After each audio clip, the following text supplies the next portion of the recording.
Hello everyone, and welcome back to Network 27. I'm Alderman Walter Burnett, Alderman of the 27th Ward. We'd like to thank you and thank everyone who helped us to put this show together. We have a lot of great people who help us to put it together, all of the camera folks, Tamara from our office. We really appreciate everyone, Can TV for all of their help. So we're just grateful for everyone's help. We're in August now. As you all know, in August we have our Stay in School picnic. You may see this before or may see it after because we come on twice this month. But the picnic, as you all know, is at Union Park. We get a couple of thousands of people to come. We pass out school supplies, feed everyone. We have buses to pick folks up. If people are interested in volunteering, they can always call our office at 312-432-1995 to help people out, but also, find out where the buses are going to be picking people up so we can pick people up. So, we don't babysit any children. So if you send your kids, you have to make sure that if you're concerned about it, you have to make sure that there's someone to watch them. We won't make sure they get back on the bus. Someone else have to do that. But we appreciate everyone's help with that. And it takes a village to raise a child, so we invite the whole family out, the whole community to come out and support our kids going back to school. Speaking about kids going back to school, we want to talk about today about one of the hidden gems that we have over here in the 27th Ward that's been here for, I think, 26 years. It's a high school. It's not a charter school. It is a private school, but it don't cost you anything. It's a way for young people to get their lives back on track, but also pick up some values along the way. We have a school on the near north side by the name of Cornerstone Academy. And today I have to talk with me about that our two fine gentlemen, Mr. Jim Wilkes, and also Ken Cozette. Correct. Okay, both of them are with the Cornerstone Academy. We're going to allow them to introduce themselves to us and tell us a little bit about yourselves and then tell us how you got involved with the school. Why don't we start with you, Mr. Wilkes? Okay, well, I am principal of the high school, and I've been the principal for the last 25 years, and we're heading into our 26th year. My background in that, it's mostly from right here in Chicago. I went to Wheaton College and University of Chicago and got my degrees, and we've been working at this school now for the last 25 years. And I lived in the city for a while. I live in Oak Park right now with my wife, and I've got 3 grown children. And that's fantastic. So Wheaton College is a Christian school. Wheaton College is a Christian school. And then you went to the University of Chicago. That's like an egghead school, University of Chicago. They say fun goes there to die, but there's other things going on there. That's where the smart people go. Yeah. Yeah. Well, did you major in education? No, I did get an education degree, but from there I got a master's in social work. Okay, fantastic. So that ties right into this school. Yeah, it does. Fantastic. So you're the principal of Cornerstone. So have you been the principal for the whole 25 years? I have. This was started by a group of people from LaSalle Street Church and Rock of Our Salvation Church 25 years ago, and there are 3 of us from the church, Bill Seitz, Peggy Snowden, and myself, that began this, and we asked for some board members, and we asked for some help from Rock of Our Salvation Church. And it got planted originally on the west side, and then eventually in the year 2000 we moved here. So we've been here. I think this will be our 20th year in this spot. Mm-hmm. So where were you on the west side? We're at Washington and Central Avenue. And it was a Siena Girls School, was an old school that closed down in the 50s. And Circle Urban Ministries and Rock of Our Salvation Church had us come in there, and they kind of jump-started our program. And then a few years later, we were looking to move into maybe someplace else in the city. And we were called Cornerstone Academy. And LaSalle Street Church had a project called the Cornerstone Project, and by the time we were looking, they built this building right here, which is called the Cornerstone Center.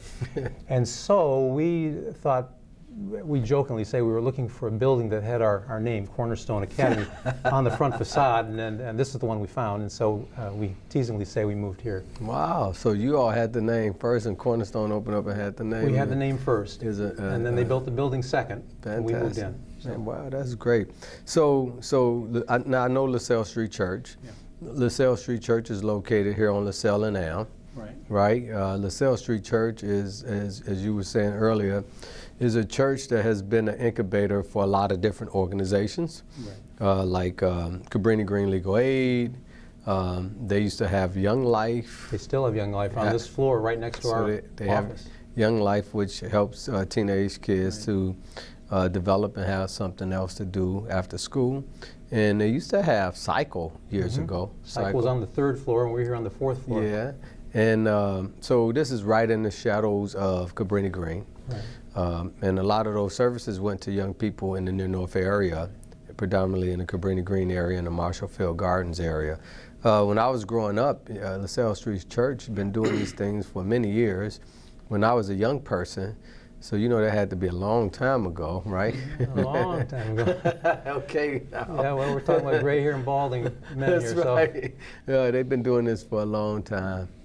When I was young, they used to have Young Life and all of those, Psycho and all of those things. Well, and it was all that inspired a group of us that were all in our 20s and early 30s at that point to replicate a program that we saw on the north side and put it here eventually. And it was Pastor Bill Leslie was one of the first people we talked to about that, who was probably someone that you would. So Bill was the pastor of LaSalle? He was the pastor of LaSalle Street Church for a good 20 years, I suppose. And he was part of the inspiration for this. And all LaSalle ministries were.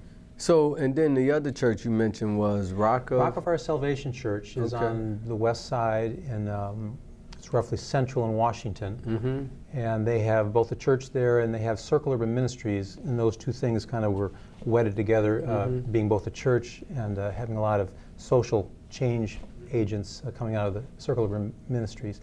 And they gave us rent-free space when we first started. And this building wasn't here, the Cornerstone Center, but after about I think it was about 4 to 6 years of starting out there on the west side. When we finally found a building, we teasingly say with our name on it, we decided to move to it.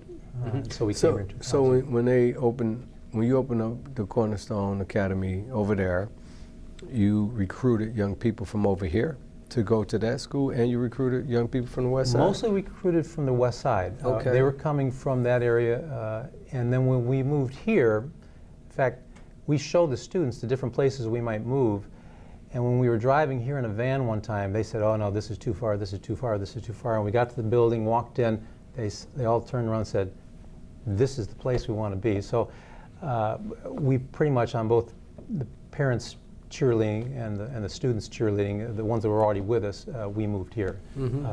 So kids who come here, so is this an alternative school? No. What are all the reasons that they come here? Yeah, that's a good question. Is it a Christian school? It is a Christian school, and when a parent calls us on the phone or someone asks for some information, we'll say that we're a small, private Christian high school. And if they're here, I'll usually show them the wall in our office with 25 years of graduates, and you'll see that all the graduating class pictures have about 6 to a dozen people in them. And I'll tell the student, I'll tell the parent, I said, now, so that's our main feature probably, is that we're very, very small. We have anywhere from about 6 to a dozen students that graduate, and I emphasize that because I know the parent or the student particularly, they're either saying, this is perfect, this is exactly what we need something small to finish up high school, or they come in here and they look around and they say, it's a wonderful building, but do you have a football stadium? Because my kid's really into football. And I said, well, we're probably not going to be the school for you if that's what you're really looking for. So coming here helps a lot. But I'll say a small, private Christian high school. And the private part means that, and I actually backtrack and say correct one thing that you introduced us with. We are due tuition on a sliding scale. And so it runs anywhere from probably $89 per month up to $700 per month. Most, probably 75% of our students are usually paying about $89 per month. And there is a program in the state of Illinois that, in the Invest in Kids Act, I think that a lot of students are are knocking on the door at. And I think probably a good 50% of our students will find help there and have a lot of their private school education subsidized and helped through that act as well. So very reasonable. Yeah, it's very reasonable and very personable. So I know some parents want their kids to come to, because there's a lot of young people who need a lot of attention. There's some who wants a lot of attention, right? Yeah. And they come here to get a lot of attention when you have a small classroom like that. Yeah, and that usually the students, when we do an exit interview, we ask them, what'd you like best? They'll almost always, the parents and the students will say it's the individual attention that they received. And we take students from the south, from the west, from the north, and we've actually had some people that are east of us, which is hard to do, but and usually they're looking for something small because they'll get closer to one-on-one help. Because the class sizes here are, we'll have anywhere between 25 and 35 students per year, and if we split that usually into 3 classes per period, we'll have maybe 7 to 8 students in one class, 7 to 8 in another, 7 to 8 in another. So you've got a very small teacher-to-student ratio. And a lot of students that come here, that's what they're looking for. We don't take brand new freshmen. We only take students that have tried something first, and then if it didn't work out, they can knock on our door. Okay. And that's what we're largely trying to do. So you're an alternative. Well, that's where, in some ways, we're not an alternative school in the Chicago sense, because an alternative school in Chicago usually means, and kind of almost officially is, a place where the public school says, listen, something's happened with Johnny or Susie, academically or socially. They need to be in our alternative school for a while before they can come back, or if they want, they can finish there, and they've kind of been relegated there. This is a private school, which means, for whatever reason, you've decided your old school, or your mother's decided your old school is not going to work real well for you. You can come and knock on our door, and we'll see if it's a fit. So it's more initiated by the student than initiated by the school system. They have private, personal choice to come over here and knock on our door. Mm-hmm. And they usually do it. They usually come here because they sense it's small, they sense it's safe. It's a very, your ward here has got a lot of safe sections that are wonderful to bring students to. And they do it also because it's faith-based, it's Christian, and they're looking for that kind of instruction or that kind of support for their students. Fantastic. Fantastic. With Jim, we appreciate you being around so long, 25 years. That's fantastic. Mm-hmm. And dedication. It's a lot of dedication. And you have helped to get a lot of young people back on track, huh? We have. It's worked. It's been both very enjoyable to the staff that have worked here, and a number of them are all still involved either at the board level, or all the original staff are still either on the board here or working here. And lots of the students come back and visit us all the time and tell us what they're doing. Mm-hmm. And so most of the students go on to colleges around here. I'd say probably a good 60% of them might go immediately to the city colleges around here. Probably maybe 30% will go on to a lot of the four-year colleges in the Illinois vicinity, but all of them close enough that we get lots of visits and we do well. Stay in touch. Fantastic. So, Mr. Cozette. Yes. So you're with the school. So tell us about yourself and your involvement with the school. Sure. Born in Cleveland, Mississippi. Small town. Now I hear that accent, man. That southern accent. Pretty remote. I was only there for about the first 3 years, so I didn't pick up a lot. Moved to the Chicago area, where basically I've lived ever since. I spent some time in Dallas, Texas, at a university there, and the rest of the time here in Chicago. So was very involved with LaSalle Street Church. So I lived at Atrium Village for like 12 years, 15 years. Atrium Village is near Cabrini on Wells and Division. Division and Wells. And then... that's the same building Jesse White lived in. Correct. Right. And then married, moved to a condo in the ward, and then my wife and I started having kids, moved out to Oak Park, and we have 2 college-age girls, and we live in Oak Park. Great. About 2 blocks from the Wilkes, actually. So what do you do with the school, and what type of business were you in before this? I started out in civil engineering and realized that was not my gift, and later on ended up starting a magazine, regional magazine for the western suburbs of Chicago with my brother, and that magazine has been going for 25 years and is still operating, and I still am involved with it. And then last year, the board of Cornerstone Academy was able to get a grant to help with recruitment of students. And so they hired me to help them with recruitment. And a lot of that is just being a goodwill ambassador on behalf of the Academy around the Chicago area. So I focus a lot of my time and energy on the west side in Lawndale. And then we do a lot with Catholic high schools, because many of our students transfer from a Catholic high school to here. They're referred over here. And so now I'm going to police district meetings, beat meetings in the neighborhoods, block parties, peace parades, events. You sure you're not running for anything? I'm not running for anything, but I am trying to connect with people at the neighborhood level and sometimes the block level of that level of community, because those are folks who either themselves as a family or they know somebody in a family close to them who need to know about the Academy. Mm-hmm. And so that's where I spend a lot of my time and energy. Okay, that's great. So how many people do you have on your board?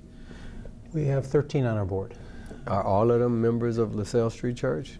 I think only one is a member of LaSalle Street Church currently. There are a number of people that might have been in that church for a while and have spread out and moved out to the suburbs and gone elsewhere, but it's a connection of, we have two people with PhDs in math, of all things, doing a lot of our bookkeeping and accounting, and we have some lawyers, and actually some from Cabrini Green Legal Aid, or that someone had been on the board of Cabrini Green Legal Aid. So anyhow, it's a great board. It's a very high-functioning board, we feel. So, one thing I was going to tell you about is some of the things that are unique, because you asked about a little bit about what kind of school is this, because I insisted in one way it's a very small school, but some of the other unique things that would be of interest to some students about the school is our focus on the world of work or getting jobs. There are, all schools have graduation requirements, and one of our graduation requirements is that a student, before they graduate, needs to hold a job for 3 months, someplace at a food store or a Walgreens or someplace they're getting paid through the system and not just painting Aunt Ginny's, fence or whatever of the sort. And we feel that's very important, because a lot of our students are going to go on to college, but they're going to need to help pay for that college, and getting a foot in the door with the world of work is very important. So we've been very, very pleased that all of our students that have graduated in the past 25 years have all held a job at least 3 months someplace and gotten their foot in the door there. And the other thing we do, it's not quite unique, because two other schools, Cristo Rey and Christ the King, are doing this. We do it in somewhat imitation. We have a work-study program where probably a quarter of our students once a week will go off and work at Christopher Burke Engineering Firm, or Cabrini Green Legal Aid actually is one of them. Some of the hospitals around here have our students come and work for a day. But that way they get some training in a professional area and maybe get a taste or a feel for perhaps being a nurse or something. We had a student work out at St. Mary, St. Elizabeth's Hospital on Division, and this young lady, she just graduated, and she says, I'm going to be a nurse. And when she first got that job, she says, I don't like this. I don't want to be here. I said, no, you stick it out. I think you'll like it. Just keep pushing. You'll like it more than algebra, I would bet. She hung in there. I think she probably cut school once or cut her thing one time. And I said, you can't do that. And we pushed her, and she ended up doing 2 years of it. And when she graduated this year, she announced very loudly, I'm going to nursing school. I like that stuff. So I think a lot of kids will turn a corner with their appetite and ability to work by coming to a school like this. And it's particularly helpful for students who have, like I said, we only take students that have gone to another school, something's gone wrong, and they want to make a shift and find something either more personal, maybe faith-based and Christian, maybe in this neighborhood, but they're looking for something, and all of a sudden they re-engage in school, in a small school, where they get a lot of personal attention, like you said, but then we can add to that getting them involved in the workforce. And so that when they're done, they can, I think at age 18, you usually feel very proud of yourself if you got some money flowing into your pockets. It's just not coming from your mom or your dad. So what would the curriculum be like here? Well, we go by the state standards of Illinois, and we have, for graduation, they have to get 20 credits to graduate from the school. They have to hold a job for 3 months, do 50 hours of volunteer service. I can't remember what else I said. And one last thing is pass something called the Urban Survival class. And I'll get to some other curriculum, but the Urban Survival class is kind of a unique class that we have that everyone will take to graduate. And they have to learn the names, the street names and numbers of all the major arteries in the city, and memorize that well, and then learn how to read a map, even though everybody's got their cell phones and they can get around. But that's like everybody's got a calculator, but you should still know that 7 times 5 is 35, and you should do it quick. You should be able to know if you're at Chicago Avenue and Racine Avenue, what 100 north are you, what 100 west are you? And our students, by the time they graduate, should say that they're 800 north and 1200 west, and be able to do that. So that's part of the curriculum, but the regular curriculum with social studies, math, English, and science is just the state core curriculum that we use. And we use Pearson Math, which has an added advantage of having something called Math Excel, which is, we do direct instruction here, first of all. We're not on computer programs all the time, but we do use a lot of the computers. But most of it's done through direct instruction, because most of the students that have been at other schools and come here, somehow at other schools have been burned a little bit and need the engagement of a teacher to finish up, not the engagement of only a computer, because a lot of times if you've had trouble at school before, being just on a computer can be a kiss of death, because you're just going to fade off and not be able to finish. But we do a lot of direct instruction here, but we have, like in math, we have something called Math Excel, which I think both UIC uses for their freshmen when they're coming in if they need to boost them up. Malcolm X uses it. It's a great program. Math Excel? Math Excel. Pearson product, I think. And then we do a lot of things out of the Pearson products for English as well. But a big part of our curriculum, which is not the academics so much, but it's a way to get to the academics, because we don't have, like I said, a big football stadium or other things like that. We use as much as we can the city of Chicago. Again, to re-engage the student who's had a bad experience sometime, we spend an awful lot of time building relationships, and a lot of the relationships are built through doing things like we take the students sledding every year, because we realize probably a good quarter of our kids have never gone sledding. It's good, cheap fun. And when you're going through high school, people find all sorts of fun that's not a good idea. We're trying to say, this is good, cheap fun. Learn how to do this. We take them biking, do some bike rides and bike trips. We'll take them to the ice skating rink over at Maggie Daly's area. We take them to Shakespeare Theater down at Navy Pier. We'll go to a Cub game and a Sox game to please both sides. But we do, schools get a lot of good cheap tickets, but we'll do as many of those kind of things to kind of re-engage the student, to hook them back into school and excite them and learn their names, and then get to the Math Excel, and then get to Shakespeare proper in the classroom before we take them downtown to the Shakespeare Theater. So how many young people do you have in the school now? We're about to enroll. We're about to start classes on August the 21st. And I anticipate we'll have 20 to 24 students, and that's about it. 20 to 24 students can help to support a school, even if they pay, what'd you say, they pay between $89 per month. Or it slides up to $700 per month, but usually we get. So how do you pay for everything? Do you pay rent here?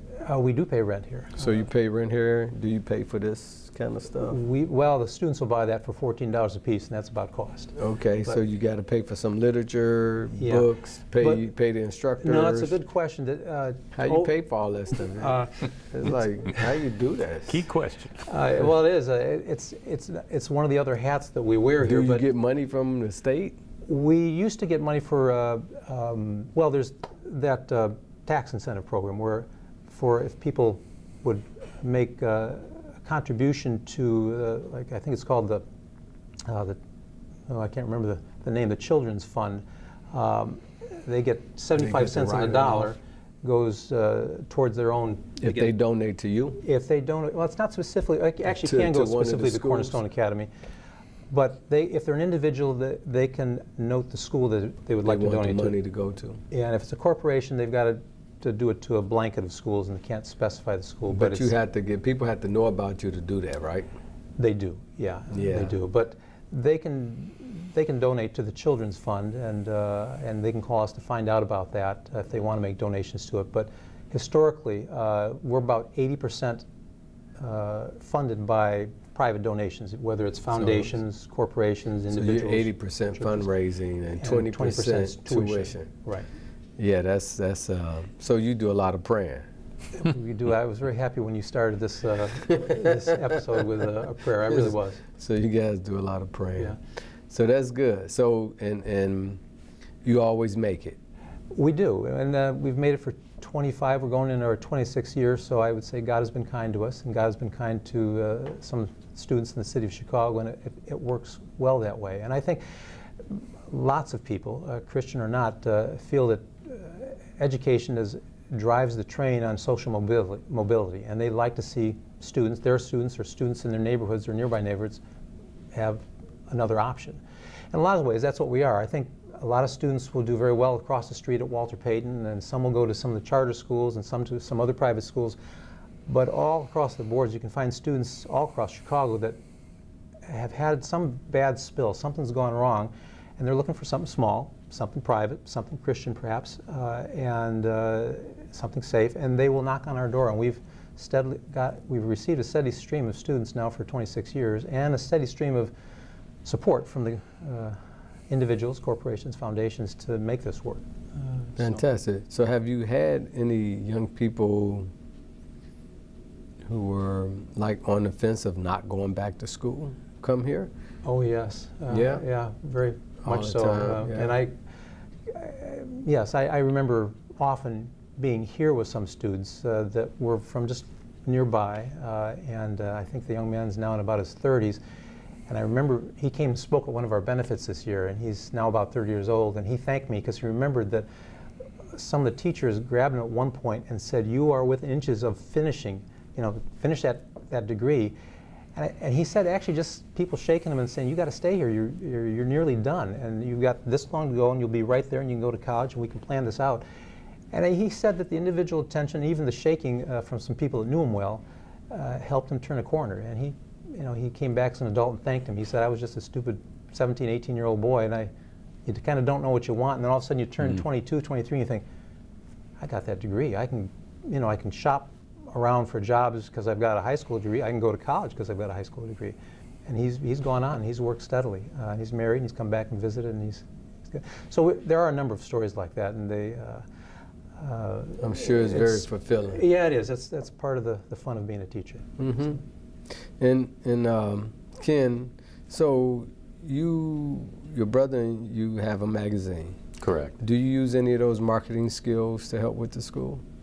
Very much so. What I do in recruiting students is very much like basically a sales position. I'm selling the academy, and although it's not like selling a widget or something where you go to 10 companies, use widgets. So tell me, give me one of your selling lines. How do you sell people on this? Sell the audience on Cornerstone. Right? Sure. Okay. Well, if it's a family, if I'm speaking to families, I'll talk about how the transition from junior high school, 7th and 8th grade, to high school can be overwhelming for some students.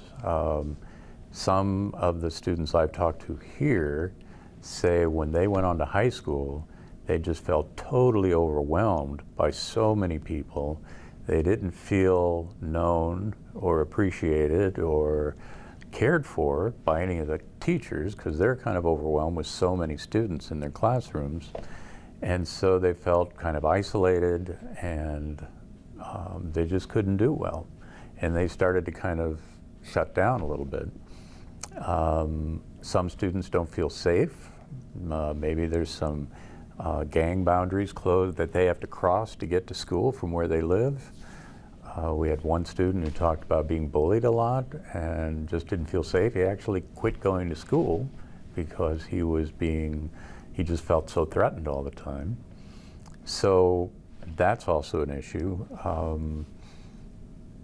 So when parents are trying to find another option for their kids, if their kids aren't doing well, and we're talking families whose parents and guardians are very involved in the academic life and the broader life of their children, they're looking for a place like the Academy. So I will talk to them about it from that level, about how we offer this unique alternative, this option for students who aren't doing well in the major high schools, mainstream high schools. Mm-hmm. And that can be charter, CPS, Catholic, some of the other private schools as well.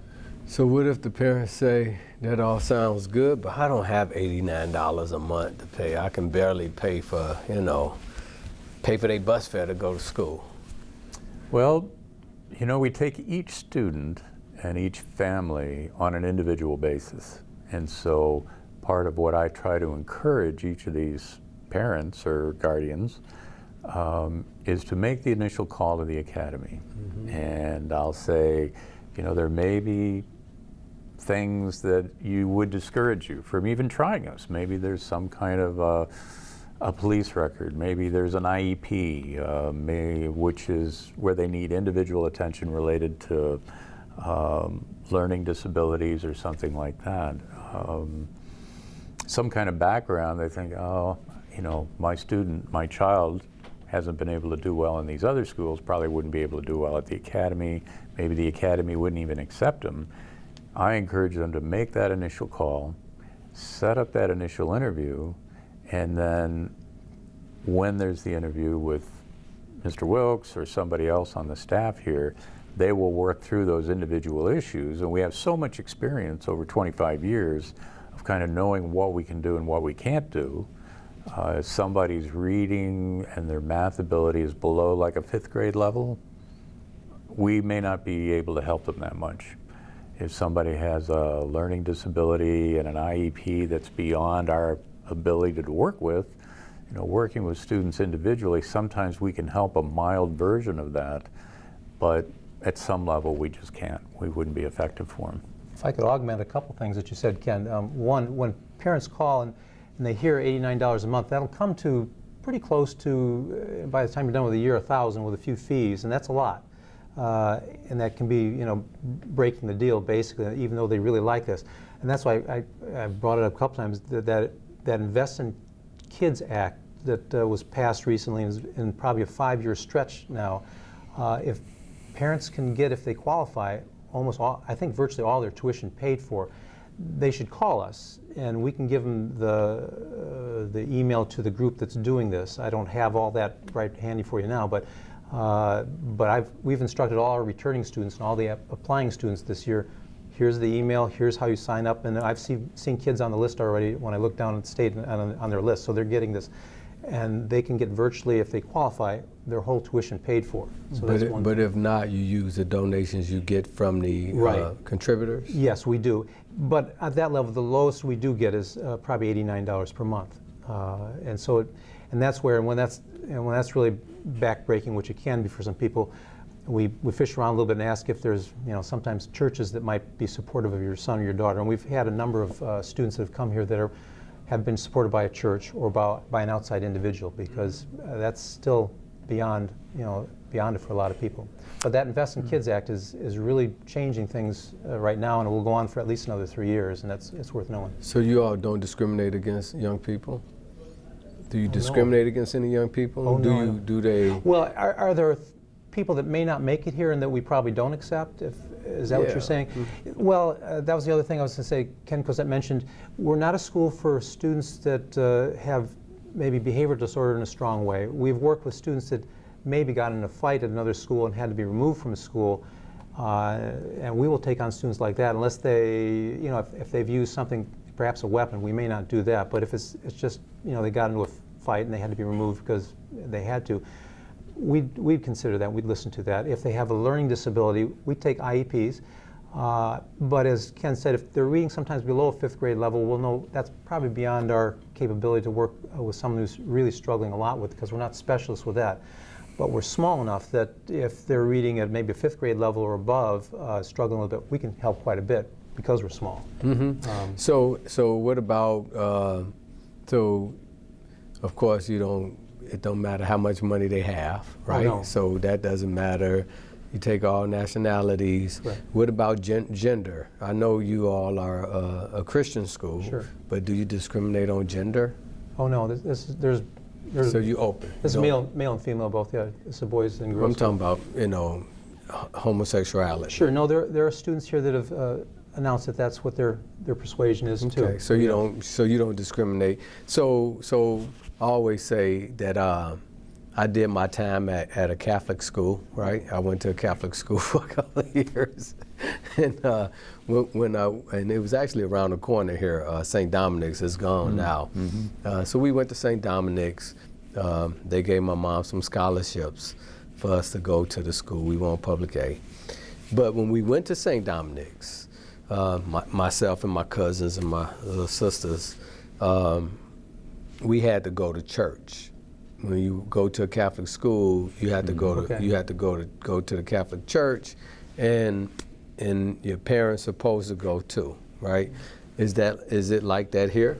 No, we'll tell parents in almost all the initial interviews that we teach from a Christian perspective, and we hire Christian staff, and there's a Christian component to the curriculum. And all we want to do is make sure you feel comfortable with that. We'd welcome all of you, and just know that we teach from that perspective. And we've had people certainly outside of that perspective, but we say it's just like other religious-based, faith-based schools, and if you'd like to be here, we'd be glad to have you. But you don't have to agree with us on all the things here. So what if they're Muslim? Well, I think we've had Muslims here. Again, we've had people. So you don't discriminate anyway. No, you take anybody. We go through. There are definitely distinctive Christian values and teachings here. And we'll teach the Old and New Testament here, but we're not asking students to stand up and pray, and we're not asking students to believe these things or anything of that sort. But we are saying we're a Christian school, and we're teaching from that vantage point. And we initially said we hope you feel comfortable with it, but we're not anticipating that you'll be at a church with us. But you're welcome to do it. Okay. So that's a good question, because well, I'm sure people ask that. Yeah, ask those they things, almost always right? do, and I almost always tell them just what I've told you, that we'd be glad to have anybody here, and we teach from this vantage point. We are a Christian school, and we're distinctive about it, but we've had lots of people that were not part of the faith and that have been here. Well, I know. So your undergrad was at Wheaton College. Wheaton College. Yeah. So I know, like Wheaton and Moody Bible.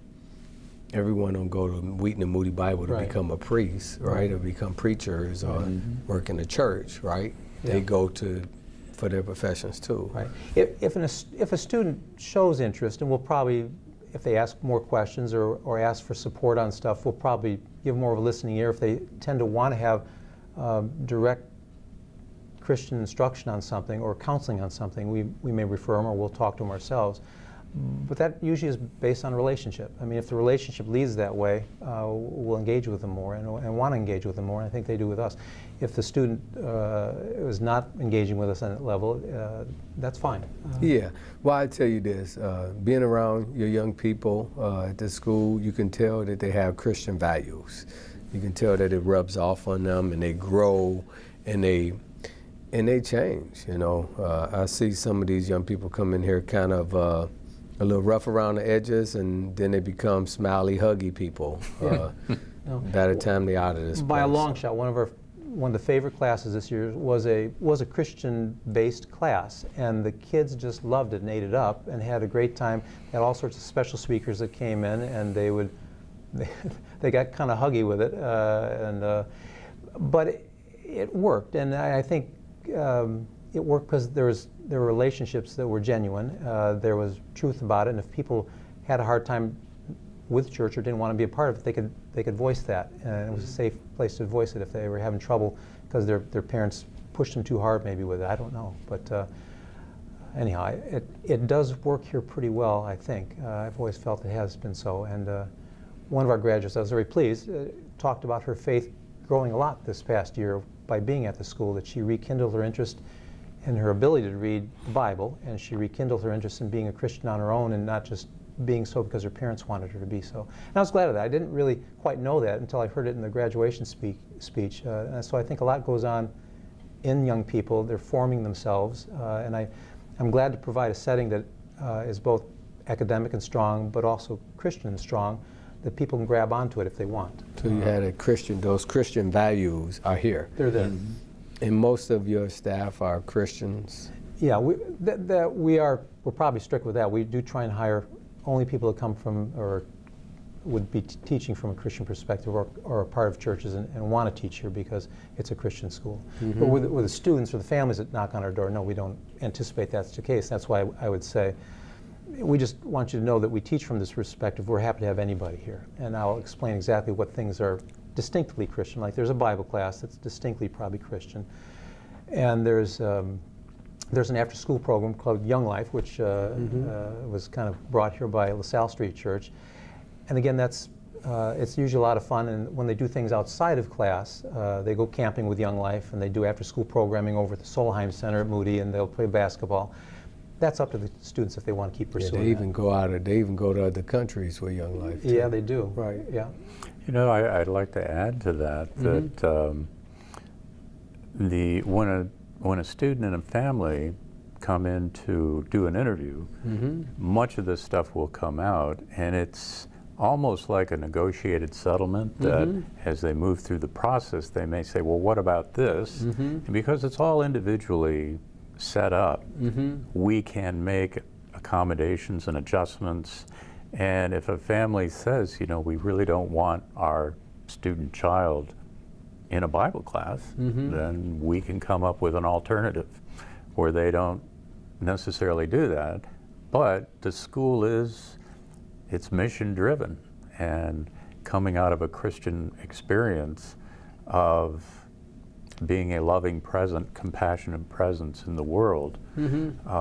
That's a big part of what we're about. So there is this care and compassion and empathy that's very individually based, and that shows up in the relationships. Of course. And then part of the tuition, we want to have some tuition so that families, as they say, have some skin in the game. So if it's just free, then they don't care as much. But if it costs them something, there'll be more accountability to make sure their child is at school. Well, you know, it even costs at public schools, quiet as it's kept. You know, you have to pay something for some things. So nothing is really free anymore. Yeah, right. But I think that's a great thing. And I know, you know, as Christians go and do missions all over the world. They don't, if they're trying to help people, they don't ask them what religion they are, what their preferences are. You just love people and try to help folks, right? And I think that's what you all are doing here. Yeah, and I think it's important for the audience to know that, because, you know, some young people would say something like, I don't want to go to that Christian school, right? You know, and you know, so just let them know that they can be who they are, come here and just grow with you all, right? Which is fantastic. And part of being Christian-based and mission-based is we draw teachers and staff from a pretty small pool of people who are saying, I know I'm not going to get the kind of salary and benefits that I might get in public schools or even in Catholic schools, but this is so important to who I am and what I'm about and the call on my life as a Christian that I want to be a force for good in this way and with this community. So also, if a child have been out of school for some time, a year or so, you all take them?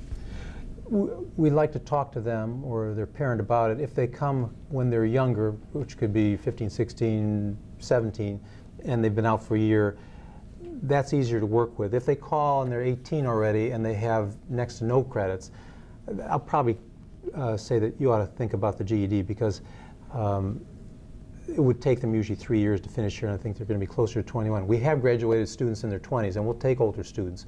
But I want to make sure that they're able to mix with the students we have, because most of our students on average are about age 16, and if I have someone who's 19 or 20, I don't want them to you know, kind of lord it over the young 16-year-olds. I want to make sure that they only got a handful of credits left to go, and I think they can make it in maybe a semester or a year. But by and large, well, I think the answer to the question is I want to take it case by case and see what it is. The younger they are, the more likely they can come with any kind of level of credits. Get a little bit older, we should talk. So your goal here is to give parents an alternative. Yes. Right? Give young people an alternative to stay in school and to graduate. Right. Yeah, it's the main focus is to get some students that have somewhat been disengaged with school but also, to re-engage. But also plant God's seeds in them. Yes. We are primarily a school, but we're really happy if people see God through this, yes. Praise God. Well, that's good. I'd like to say one more part about the educational context here, that many of our students come from situations in their life, family, neighborhood, whatever, where there's violence, and so they've been traumatized at some level, and sometimes significant levels. And in education now, there is a whole dimension of what they call trauma-informed or trauma-sensitive education, where the emphasis is on not having the staff and faculty not react to a student's behavior, but to recognize it and say, what is this about? Why are you acting this way? What's going on? And our teachers are familiar with that. We've been working with students out of these kind of backgrounds for so long that, and again, part of their mission base is to be as empathic as possible and to work with students who have these kind of backgrounds. So tell me this, so do you all take volunteers here at the school? Honestly, we haven't done a whole lot with volunteers, but we have, there are 3 points in the year where we distinctly bring volunteers in to teach. We have these block classes, and we do a civil law and a criminal law class in the middle of the year, and we bring in various attorneys like Chuck Hogan, who you probably know has come in and talked with us from Cabrini Legal Aid. And then we'll do art classes, and we'll bring in artists from the outside that help us, create some of the art that's around here with the students. And we'll have them come in sometimes as one-time speakers. We'll have people come in from the medical community and come into our health classes and talk a little bit about diabetes and things of that nature. But as far as day-to-day throughout the week volunteers, we don't do as much with that, but mostly as guest speakers and lecturers and stuff like that. Okay. And then if someone wanted to contribute to the school, what would they do? Call me. But, well, there's a couple ways. On our website, cornerstonechicago.org, there is a donate button. They can certainly really call the school about that.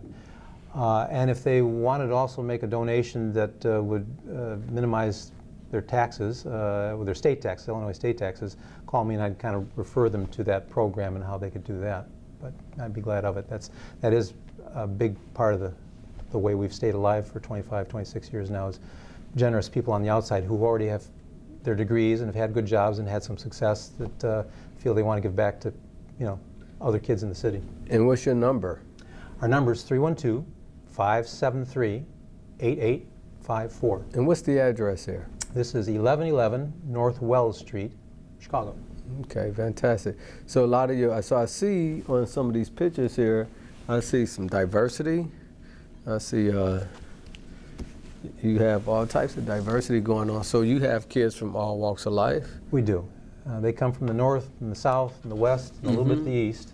And then some of your young people come from underprivileged neighborhoods, but not necessarily all of them. Right, that's exactly right. Primarily, most have come from the city, and we will somewhere in the city. We do get some suburban students, but probably 90% come from the city. The school was originally created to be a private Christian school for those who couldn't always afford a private Christian school, and that's why we originally raised a lot of money to make it affordable to those that were low to moderate income. And we think it's still that way, because schools that serve the low to moderate income families are diminishing. At least private schools are diminishing, and so we wanted to be that for the community. Yeah, so most private schools are probably over $1,000 a month. Yes. So you're about 10% of what? Yeah, we're a good deal. No, we're a good deal. You're a very good deal. Well, that's fantastic. So I want to thank Jim Wilkes, the president of Cornerstone Academy. Thank you very much for being on the show today and sharing with us all the great things you're doing with the young people in our community. I'm sure you're planting a lot of seeds and turning some lives around. And we also want to thank Ken Cozette. So Ken, do you have a title? What's your title? Well, I'm technically recruitment specialist. You're the recruiter? Right, and some development. So when you have a small organization, kind of roles and titles overlap quite a bit. You probably get a lot of titles. As needed. He can be vice principal, he can be the superintendent. We got janitor sometime, all of that stuff, like right? If there's a need, sure, I'll put on that hat. All right, fantastic. Well, God bless both of you all. Thank you, Alderman. I thank you and all of the people who put Cornerstone together, your board, for having a heart to care for young people and give them an opportunity to turn their lives around. So we really appreciate you guys. Well, they inspire us. Yeah, and love everything you guys do for the kids. So ladies and gentlemen, we want to thank our guest, Cornerstone Academy. If you know some young people who's in between, undecided, need a place to go, try Cornerstone. It's very reasonable, and there's a lot of love here. And they'll get a lot of good values. So check them out.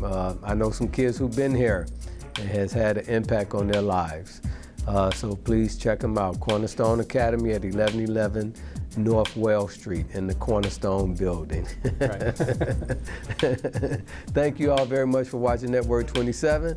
I'm Alderman Walter Burnett. See you all at the Stay in School Picnic, or I saw you all at the Stay in School Picnic, depending on when you're watching the show. God bless you all. Have a good day. Thank you.